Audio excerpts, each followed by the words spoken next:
Hello friends, welcome to my channel heaven of spices, ಮಸಾಲೆಗಳ ಸ್ವರ್ಗ.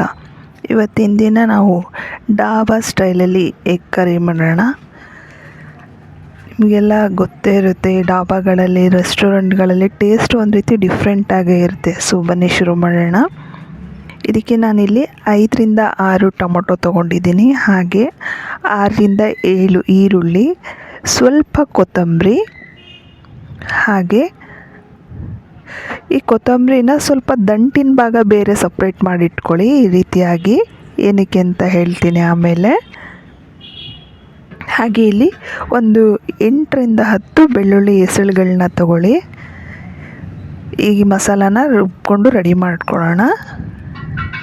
Mixer ಜಾರಿಗೆ ಆವಾಗಲೇ ಹೇಳಿದ್ನಲ್ಲ, ಕೊತ್ತಂಬರಿ ದಂಟನ್ನು ಸಪ್ರೇಟ್ ಮಾಡ್ಕೊಳ್ಳಿ ಅಂತ, ಆ ದಂಟನ್ನು ಹಾಕ್ಕೊಳ್ಳೋಣ. ಹಾಗೆ ಇದ್ರ ಜೊತೆಗೆ ಒಂದು 3ರಿಂದ 4 ಹಸಿಮೆಣಸಿನ್ಕಾಯಿ ಹಾಕ್ಕೊಳ್ಳೋಣ ಹೆಚ್ಚಿ. ಹಾಗೆ ಒಂದು ಸ್ವಲ್ಪ 1 ಇಂಚಿನಷ್ಟು ಹಸಿ ಶುಂಠಿ ಹಾಕ್ಕೊಳ್ಳೋಣ. ಬೆಳ್ಳುಳ್ಳಿ,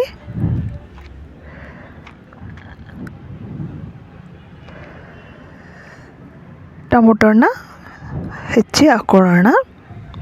ತುಂಬ ಸಣ್ಣದಾಗಿ ಕಟ್ ಮಾಡೋ ಅವಶ್ಯಕತೆ ಏನೇ ಇಲ್ಲ, ರಫ್ ಚಾಪ್ ಮಾಡಿಕೊಂಡ್ರೂ ನಡೆಯುತ್ತೆ. ಏಕೆಂದರೆ ನಾವು ಇದನ್ನು ಮಿಕ್ಸರಿಗೆ ಹಾಕ್ಕೊಳ್ತೀವಿ.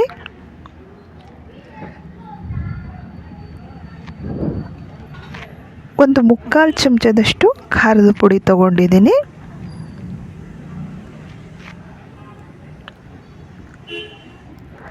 ಹಾಗೆ 2 ಚಮಚದಷ್ಟು ಕುಕ್ಕಿಂಗ್ ಆಯಿಲ್ ತೊಗೊಂಡಿದ್ದೀನಿ. ನೀವು ಯಾವುದಾದ್ರೂ ಆಯಿಲ್ ತೊಗೊಳ್ಬೋದು. ಹಾಗೆ ಒಂದು ಅರ್ಧ ಕಪ್ನಷ್ಟು ಮೊಸರು. ಇಷ್ಟನ್ನು ನಾವು ಈಗ ಗ್ರೈಂಡ್ ಮಾಡ್ಕೋಬೇಕು.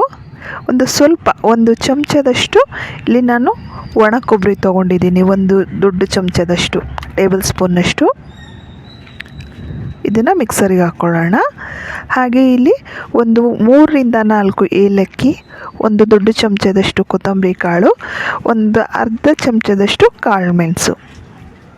ಇದನ್ನು ಡ್ರೈ ಆಗಿ ಪೌಡ್ರ್ ಮಾಡ್ಕೊಳ್ಳೋಣ.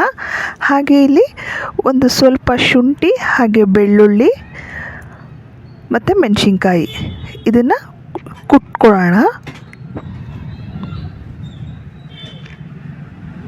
ಇಲ್ಲಿ ನಾನು 8 ಮೊಟ್ಟೆನ ಬೇಯಿಸೋಕೆ ಇಟ್ಕೊಂಡಿದ್ದೀನಿ. ಈಗ ಬೇಯಿಸಿರೋಂಥ ಮೊಟ್ಟೆನ ಫ್ರೈ ಮಾಡ್ಕೊಳ್ಳೋಣ. ಅದಕ್ಕಿಂತ ಮುಂಚೆ ನೀವು ಇನ್ನೊಂದು ಕೆಲಸ ಮಾಡ್ಕೋಬೇಕು, ಅದೇನು ಅಂತ ಹೇಳ್ತೀನಿ. ಇಲ್ಲಿ ಒಂದು ಮೊಟ್ಟೆನ ಈ ರೀತಿಯಾಗಿ ಫ್ರೈ ಮಾಡ್ಕೊಳ್ಬೇಕು. ಒಂದು ಸ್ವಲ್ಪ ಎಣ್ಣೆ ಹಾಕಿಬಿಟ್ಟು, ಇದಕ್ಕೆ ಏನೂ ಹಾಕೋಂಗಿಲ್ಲ, ನೀವು ಜಸ್ಟ್ ಹಾಗೆ ಫ್ರೈ ಮಾಡ್ಕೊಳ್ಬೇಕು. ಈ ರೀತಿಯಾಗಿ ಈ ಬುರ್ಜಿ ಎಲ್ಲ ಮಾಡ್ತಾರಲ್ಲ ಆ ರೀತಿಯಾಗಿ. ನೀವು ಇದಕ್ಕೆ ಉಪ್ಪು, ಖಾರ, ಅರಿಶಿನ ಏನೂ ಹಾಕೋಂಗಿಲ್ಲ, ಜಸ್ಟ್ ಇದೇ ರೀತಿಯಾಗಿ ಸುಮ್ಮನೆ ಈ ರೀತಿಯಾಗಿ ಫ್ರೈ ಮಾಡ್ಕೊಳ್ಳಿ. ಇದನ್ನು ಮಾಡಿಕೊಂಡು ತೆಗೆದಿಟ್ಕೊಳ್ಳಿ ಸೈಡಿಗೆ.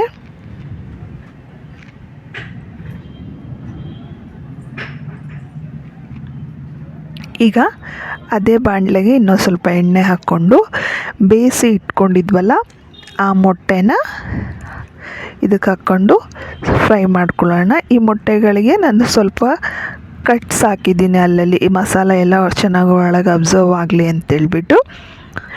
ಇದಕ್ಕೆ ಸ್ವಲ್ಪ ಖಾರದ ಪುಡಿ, ಒಂದು ಅರ್ಧ ಚಮಚದಷ್ಟು ಅರಿಶಿನ, ಒಂದು ಸ್ವಲ್ಪ ಉಪ್ಪು, ಒಂದು 2-3 ಚಿಟಿಗೆಯಷ್ಟು ಉಪ್ಪು ಹಾಕ್ಕೊಂಡು ಜಸ್ಟ್ ಲೈಟಾಗಿ ಇದನ್ನು ಫ್ರೈ ಮಾಡ್ಕೊಳ್ಳೋಣ.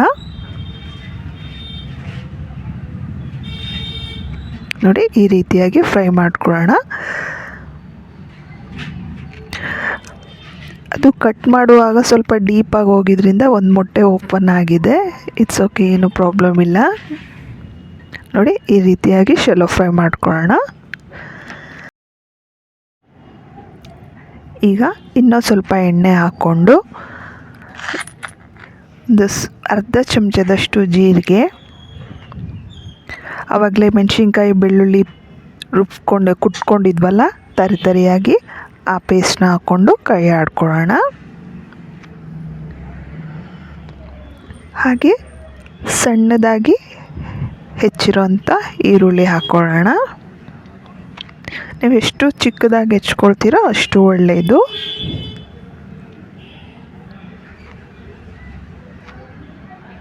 ಈಗ ರುಬ್ಕೊಂಡಿದ್ವಲ್ಲ ಟೊಮೊಟೊ ಮಿಶ್ರಣನ, ಆ ಪೇಸ್ಟ್ನ ಇದಕ್ಕೆ ಹಾಕ್ಕೊಳ್ಳೋಣ. ಈರುಳ್ಳಿ ಸ್ವಲ್ಪ ಕಲರ್ ಚೇಂಜ್ ಆಗಬೇಕು, ಆವಾಗ ಹಾಕ್ಬೇಕು ನೀವು ಈ ಪೇಸ್ಟ್ನ. ನೋಡಿ, ಚೆನ್ನಾಗಿ ಕೈ ಆಡ್ಕೊಳ್ಳೋಣ.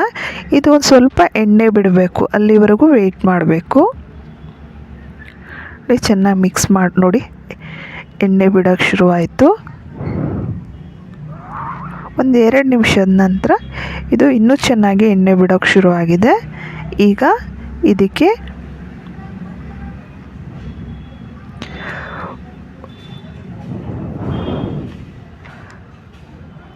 ಆವಾಗಲೇ ಕುಟ್ಟಿ ಪುಡಿ ಮಾಡ್ಕೊಂಡಿದ್ವಲ್ಲ ಡ್ರೈ ಆಗಿ, ಏಲಕ್ಕಿ, ಮೆಣಸಿನ್ಕಾಳು ಹಾಗೆ ಕೊತ್ತಂಬರಿ ಕಾಳು, ಆ ಪೌಡ್ರನ್ನ ಹಾಕ್ಕೊಂಡು ಮಿಕ್ಸ್ ಮಾಡ್ಕೊಳ್ಳೋಣ. ಈಗ ಇದಕ್ಕೆ ಒಂದು ಸ್ವಲ್ಪ ನೀರು ಹಾಕ್ಕೊಳ್ಳೋಣ.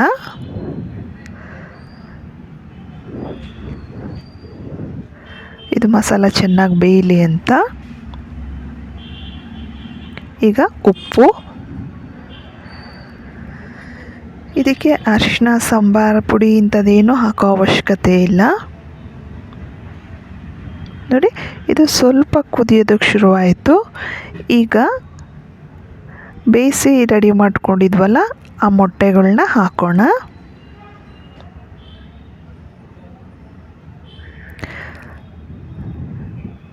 ಎಲ್ಲ ಮೊಟ್ಟೆಗಳನ್ನೂ ಹಾಕಿದ ನಂತರ ನೋಡಿ ಚೆನ್ನಾಗಿ ಎಣ್ಣೆ ಬಿಡೋಕ್ಕೆ ಶುರುವಾಯಿತು. ನೀರು ಹಾಕಿದ ನಂತರ ಕೂಡ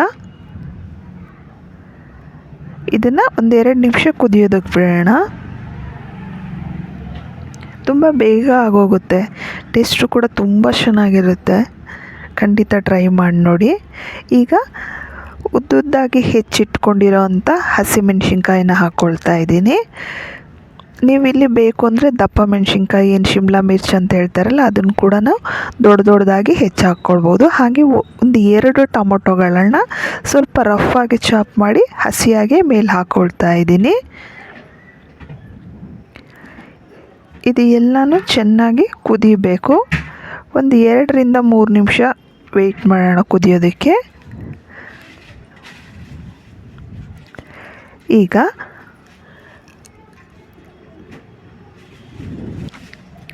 1/4 ಚಮಚದಷ್ಟು ಕಸೂರಿ ಮೇಥಿನ ಸ್ವಲ್ಪ ಕೈಯಲ್ಲಿ ಕ್ರಷ್ ಮಾಡಿ ಇದ್ರ ಮೇಲ್ಗಡೆ ಉದುರಿಸೋಣ. ಹಾಗೆ ಆವಾಗಲೇ ಫ್ರೈ ಮಾಡಿ ಇಟ್ಕೊಂಡಿದ್ವಲ್ಲ ಮೊಟ್ಟೆ, ಅದನ್ನು ಇದಕ್ಕೆ ಹಾಕ್ಕೊಂಡು ಮಿಕ್ಸ್ ಮಾಡ್ಕೊಳ್ಳೋಣ. ನೀವು ಬೇಕು ಅಂದರೆ ಮೊಟ್ಟೆನ ಬೇಯಿಸಿ ಅದನ್ನು ಪುಡಿ ಮಾಡಿ ಕೂಡ ಹಾಕ್ಕೊಳ್ಬೋದು, ಅಥವಾ ಈ ರೀತಿಯಾಗಿ ಬುರ್ಜಿ ಟೈಪ್ ಮಾಡಿಕೊಂಡು ಬೇಕಾದರೂ ಇದಕ್ಕೆ ಸೇರಿಸ್ಬೋದು. ನಿಮ್ಮ ಇಷ್ಟ, ನಿಮ್ಮ ಆಪ್ಷನ್ ಇದು. ನಾನು ಟೇಸ್ಟ್ ಚೆನ್ನಾಗಿರುತ್ತೆ ಅಂತ ಫ್ರೈ ಮಾಡಿ ಹಾಕಿದ್ದೀನಿ. ನಿಮಗೆ ಯಾವ ರೀತಿ ಬೇಕೋ ಆ ರೀತಿ ಹಾಕ್ಕೊಳ್ಳಿ. ನೋಡಿ, ಚೆನ್ನಾಗಿ ಫ್ರೈ ಆಯಿತು. ನಮ್ಮ ಗ್ರೇವಿ ಕೂಡ ಆಲ್ಮೋಸ್ಟ್ ಆಗ್ತಾ ಬಂದಿದೆ. ನೋಡಿ, ನೋಡೋದಕ್ಕೆ ಎಷ್ಟು ಚೆನ್ನಾಗಿ ಕಾಣಿಸ್ತಾ ಇದೆ, ತಿನ್ನೋದಕ್ಕೂ ಕೂಡ ಅಷ್ಟೇ ರುಚಿಯಾಗಿರುತ್ತೆ. ನೀವು ಇದನ್ನು ರೈಸ್ ಜೊತೆ ಊಟ ಮಾಡಿ, ಅಥವಾ ಚಪಾತಿ ಜೊತೆ ತಿನ್ನಿ, ಅಥವಾ ಪುಲ್ಕ ಜೊತೆ ತಿನ್ನಿ, ನೀವೇನು ಜೊತೆ ಬೇಕಾದರೂ ಇದನ್ನು ತಿನ್ಬೋದು. ಮೇಲೆ ಒಂದು ಸ್ವಲ್ಪ ಕೊತ್ತಂಬರಿ ಹಾಕೋಣ ಟೇಸ್ಟಿಗೆ. ನೋಡಿ, ನಮ್ಮ ಗ್ರೇವಿ ರೆಡಿ ಆಯಿತು. ಟೇಸ್ಟಿಯಾಗಿರೋಂಥ ಡಾಬಾ ಸ್ಟೈಲ್ ಎಗ್ ಕರಿ ರೆಡಿಯಾಗಿದೆ. ಖಂಡಿತ ಮಾಡಿ ಹೇಗೆ ಅನ್ನಿಸ್ತು ಅನ್ನೋದನ್ನು ಕಮೆಂಟ್ ಸೆಕ್ಷನಲ್ಲಿ ಹಾಕೋದನ್ನು ಮರಿಬೇಡಿ. ವಿಡಿಯೋ ನೋಡಿದ್ದಕ್ಕೆ ಧನ್ಯವಾದಗಳು.